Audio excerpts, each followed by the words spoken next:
અમદાવાદ અને દક્ષિણ ગુજરાતમાં ભારે વરસાદને કારણે હાઈવે સહિતના રસ્તાઓ ધોવાઈ ગયા છે, જેને પગલે વાહન વ્યવહારને ગંભીર અસર પહોંચી છે. રાજકોટ એસટી ડિવિઝન હેઠળના રાજકોટ, મોરબી અને સુરેન્દ્રનગર જિલ્લાની આજે 25 જુલાઈની 227 ટ્રીપ રદ કરાઈ છે, જેમાં અમદાવાદ, સંતરામપુર, માંડલ અને થરા સહિતના રૂટનો સમાવેશ થાય છે. એક ટ્રીપમાં મિનિમમ 45 મુસાફરો ગણીએ તો પણ 10,000થી વધુ મુસાફરોએ હાલાકી ભોગવી છે. આ સાથે જ ત્રણેય જિલ્લાની દૈનિક આવકમાં આજે ₹6,38,596 નું ગાબડું પડ્યું છે. રાજકોટ એસટીના વિભાગીય નિયામક મનીષ રાજે જણાવ્યું કે અમદાવાદ તરફ જવા માટે બાવળાનો રસ્તો બંધ છે, જેના કારણે અમદાવાદ જતી ઘણી બસ રદ કરવી પડી છે. જોકે બગોદરા થઈને બસ જાય છે, પરંતુ એ રસ્તો ખૂબ જ લાંબો પડી જાય છે, જેના કારણે બસો કેન્સલ કરવી પડી છે. આ ઉપરાંત સંતરામપુર અને માંડલ તેમજ વાયા રાધનપુર, થરા જતી બસો પણ રદ કરવી પડી છે. અમેરિકાના રાષ્ટ્રપતિ ટ્રમ્પે જણાવ્યું કે તેમને નથી લાગતું કે ચીન કે રશિયા ઈરાન યુદ્ધમાં સામેલ થાય. જોકે તેમણે ધમકી આપી કે જો બંને દેશોએ આ યુદ્ધમાં દખલગીરી કરી તો તેના ગંભીર પરિણામો આવશે અને તે તેમના માટે સારું નહીં હોય.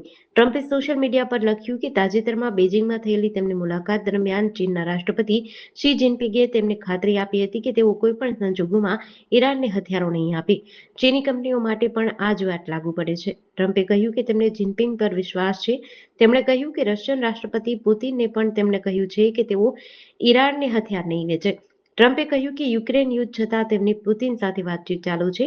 તેમણે વધુમાં કહ્યું કે અમેરિકા સીધા યુક્રેનને હથિયારો વેચતું નથી, પરંતુ નાટો દેશોને વેચે છે. નાટો દેશો આ હથિયારોની પૂરી કિંમત ચૂકવે છે, તે પછી તેઓ તેને કઈ રીતે આગળ મોકલે છે તેની તેમને જાણકારી હોતી નથી. લુધિયાણામાં પોલીસ જવાને જ લેડી ઇન્સ્પેક્ટર પર રેપ કર્યાનો ઘટના સામે આવી છે. સબ ઇન્સ્પેક્ટરે હોટલમાં બોલાવી મારી સાથે બળાત્કાર કર્યો, પછી ન્યૂડ વિડીયો અને ફોટા પાડ્યા. આ પછી બ્લેકમેલ કરીને ઘણીવાર બળાત્કાર કર્યા અને ગર્ભવતી થવા પર 3 વાર ગર્ભપાત કરાવ્યો. આ આરોપો લુધિયાણામાં લેડી ઇન્સ્પેક્ટરે સબ ઇન્સ્પેક્ટર સાહિબમીત સિંહ પર લગાવ્યા છે. લેડી ઇન્સ્પેક્ટરે પોલીસને આપેલી ફરિયાદમાં જણાવ્યું કે વર્ષ 2023માં ઇન્સ્ટાગ્રામ પર મિત્રતા થઈ હતી. જ્યારે વાત આગળ વધી ત્યારે આરોપી સબ ઇન્સ્પેક્ટરે મુલ્લાપુર મળવા બોલાવી હતી. અહીં હોટલમાં નશીલો પદાર્થ પીવડાવ્યો અને બેભાન અવસ્થામાં પહેલીવાર બળાત્કાર કર્યો. આ પછી અશ્લીલ વિડીયો બનાવી સોશિયલ મીડિયા પર વાયરલ કરવાની ધમકી આપીને લાંબા સમય સુધી શારીરિક શોષણ કરતો રહ્યો. લેડી ઇન્સ્પેક્ટરે કહ્યું કે તે આરોપીની હરકતોથી સંપૂર્ણ ભાંગી પડી હતી. દાખા પોલીસ સ્ટેશને આરોપી સબ ઇન્સ્પેક્ટર વિરુદ્ધ વિવિધ કલમો હેઠળ ગુનો નોંધવામાં આવ્યો છે. અમદાવાદ શહેરમાં 23 તારીખે સરેરાશ 20 ઇંચ જેટલો વરસાદ ખાબકતા શહેરના મોટાભાગના વિસ્તારોમાં જળબંબાકારની સ્થિતિ છે. સોસાયટીના બેઝમેન્ટથી લઈને બંગલાઓ સુધી પાણી ભરાઈ જતા લોકો લાચાર જોવા મળ્યા હતા. કર્ણાવતી ક્લબ પાછળની સોસાયટીમાં તેઓ ફસાયેલા લોકોના રેસ્ક્યુ માટે આર્મી ઉતારવાની ફરજ પડી. મુખ્યમંત્રી ખુદ પણ ગાંધીનગરથી અમદાવાદ દોડી આવ્યા અને બોપલ આંબલીના અસરગ્રસ્ત વિસ્તારોની મુલાકાત લીધી. સોસાયટી અને બંગલામાં પાણી ભરાઈ જવાના કારણે લોકોની ઘરવખરી અને વાહનોની લાખોનું નુકસાન થયું છે, જેનો અંદાજ હાલ લગાવવો મુશ્કેલ છે. શહેરમાં હજુ પણ ભારે વરસાદની આગાહી હોય આજે શાળા કોલેજોમાં રજા જાહેર કરાઈ છે, જ્યારે આંગણવાડીઓમાં 27 જુલાઈ સુધીની રજા જાહેર કરાઈ છે. ઉત્તર ગુજરાતના પાટણ જિલ્લામાં છેલ્લા 24 કલાક દરમિયાન ખાબકેલા વરસાદને કારણે સમગ્ર પંથકમાં પૂરની સ્થિતિ છે. ખાસ કરીને સાંતલપુર તાલુકામાં સૌથી વધુ 15.5 ઇંચ અને પાડોશી રાધનપુર તાલુકામાં 13.5 ઇંચ વરસાદ નોંધાતા જનજીવન અસ્તવ્યસ્ત થઈ ગયું છે. અનરાધાર વરસાદના કારણે નીચાણવાળા વિસ્તારોમાં પાણીમાં ગરકાવ થઈ ગયા છે, જ્યારે મુખ્ય માર્ગો અને સંપર્ક રસ્તાઓ બંધ થઈ જતા સ્થાનિક તંત્ર અને નાગરિકોની મુશ્કેલી વધી છે. સાંતલપુર તાલુકાના પરસુંદ ગામમાં વરસાદી પાણી લોકોના ઘરમાં ઘૂસી જતા આખું ગામ બેટમાં ફેરવાઈ ગયું હતું. ઘરોમાં મોટા પ્રમાણમાં પાણી ભરાઈ જતા સ્થાનિક રહીશોએ પોતાની કિંમતી ઘરવખરી બચાવવા માટે ભારે જહેમત ઉઠાવવી પડી હતી. આરએસએસ પ્રમુખ મોહન ભાગવતે શનિવારે દિલ્હીમાં કહ્યું, આજની નવી પેઢી ઘણા પ્રશ્નો પૂછે છે. આપણે તેમની સાથે તાનાશાહીને બદલે વાતચીત કરવી જોઈએ. તેમણે કહ્યું કે તેમને દરેક વાત પાછળનો તર્ક સમજવો જોઈએ, આદેશ આપવો ન જોઈએ. સંવાદ દ્વારા જ તેમને સાચી દિશા બચાવી શકાય છે. આપણે મનમાની કરીશું, શક્તિથી બધા માલિક બનીશું, એવું ન થઈ શકે. તેમનું આ નિવેદન એવા સમયે સામે આવ્યું છે જ્યારે દેશમાં પેપર લીકના મુદ્દાને લઈને વિદ્યાર્થીઓ જંતર મંતર પર પ્રદર્શન કરી રહ્યા છે. મોહન ભાગવતે કહ્યું કે પહેલાના સમયમાં માતા-પિતાની વાત કોઈ પ્રશ્ન વિના માની લેવામાં આવતી હતી. જ્યારે અમે નાના હતા ત્યારે માતા-પિતા જે કહેતા તે જ અંતિમ હતું. હવે નવી પેઢીને ખૂબ જ આત્મીયતા આપવાની જરૂર છે, તેમને સમય આપવાની જરૂર છે અને સૌથી વધુ સંવાદની જરૂર છે. અમદાવાદ શહેરના ફતેવાડી વિસ્તારમાં એક યુવકની પત્ની તેના મિત્ર સાથે ભાગી ગઈ હતી, જે બાદ બંને મિત્ર વચ્ચે દુશ્મની થઈ હતી. પત્નીના પ્રેમીએ પતિ પર ફાયરિંગ કર્યું, જેમાં યુવકને ગોળી વાગતા સારવાર માટે સોલા સિવિલ હોસ્પિટલે ખસેડાયો છે. વેજલપુર પોલીસે હત્યાના પ્રયાસનો ગુનો નોંધી તપાસ હાથ ધરી છે.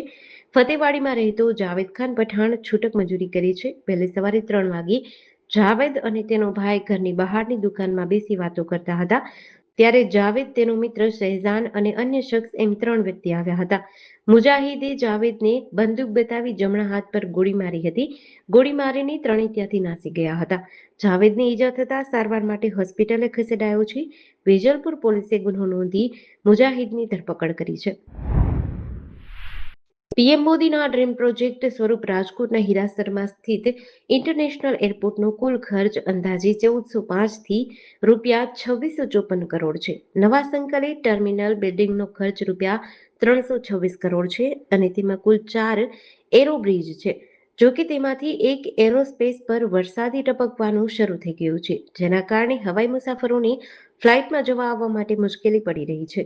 અહીંથી પસાર થતી વિદેશી મુસાફરો પણ બાંધકામમાં થયેલા સંભવિત ભ્રષ્ટાચારને વખોડી રહ્યા છે. રાજકોટ એરપોર્ટ માત્ર નામનું જ ઇન્ટરનેશનલ છે. આ એરપોર્ટ ખુલ્લું મુકાયાના 3 વર્ષ બાદ પણ આંતરરાષ્ટ્રીય ફ્લાઇટ શરૂ થઈ નથી, ત્યારે અહીંના બાંધકામના ભ્રષ્ટાચારની ચાળી ખાતા બનાવો વારંવાર બને છે.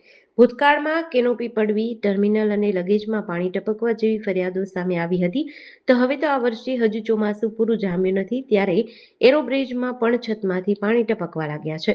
વર્ષ 2023માં વડાપ્રધાન મોદી દ્વારા તેમના ડ્રીમ પ્રોજેક્ટ અને પ્રથમ ગ્રીનફિલ્ડ એરપોર્ટ એટલે કે રાજકોટ ઇન્ટરનેશનલ એરપોર્ટને ખુલ્લું મૂક્યું હતું. સૌરાષ્ટ્રમાં રાજકોટને ફરી હાઈકોર્ટની બેન્ચ આપવા માટે માંગ ઉઠી છે. છેલ્લા 1 વર્ષથી રાજકોટ બાર એસોસિએશન દ્વારા આ માંગ મૂકવામાં આવી છે અને રજૂઆત પણ કરવામાં આવી છે. જે અંતર્ગત આજરોજ રાજકોટ શહેરના મધ્યમાં રેસકોર્સ નજીક ખાનગી હોટલમાં રાજકોટ ઉપરાંત સૌરાષ્ટ્ર કચ્છમાંથી અન્ય શહેર જિલ્લાના બાર એસોસિએશન સાથે જોડાયેલા હોદ્દેદારો ઉપસ્થિત રહી આ લડતને મજબૂત રીતે આગળ કેવી રીતે વધારવી તે માટે ચર્ચા વિચારણા કરવામાં આવી રહી છે.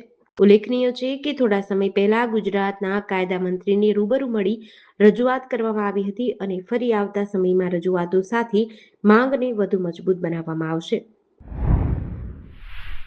વડોદરાના ગોત્રી વિસ્તારમાં આવેલી પ્રધાનમંત્રી આવાસ યોજનાના ફ્લેટમાં ચાલતા 3 પતિના જુગારધામ પર ગોત્રી પોલીસે દરોડો પાડી પર્દાફાશ કર્યો છે. પોલીસે દરોડા દરમિયાન ફ્લેટની બહાર નજર રાખતા સંચાલક સહિત કુલ 9 જુગારીઓને ઝડપી લીધા હતા.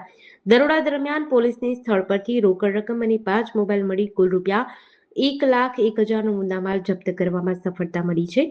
ગોત્રીના ગાયત્રીપુરા સ્થિત પ્રધાનમંત્રી આવાસ યોજનાના સી ટાવરના એક ફ્લેટમાં જુગાર ચાલતો હોવાની બાતમીના આધારે પોલીસે રેડ કરી હતી. આ દરમિયાન નજર રાખતા શૈલેષ ઉર્ફે શિવો રાવલ તેમજ ફ્લેટ અંદરથી રવિશંકર શર્મા, કુરન પંડ્યા, ગૌતમ સાવલિયા, પ્રફુલ્લ માળી, સંજય ચાવડા, હરીશ કારકેલ, કેતન રાજપૂત અને રાજુ સોલંકી નામના ખેલાડીઓને ઝડપી લીધા છે.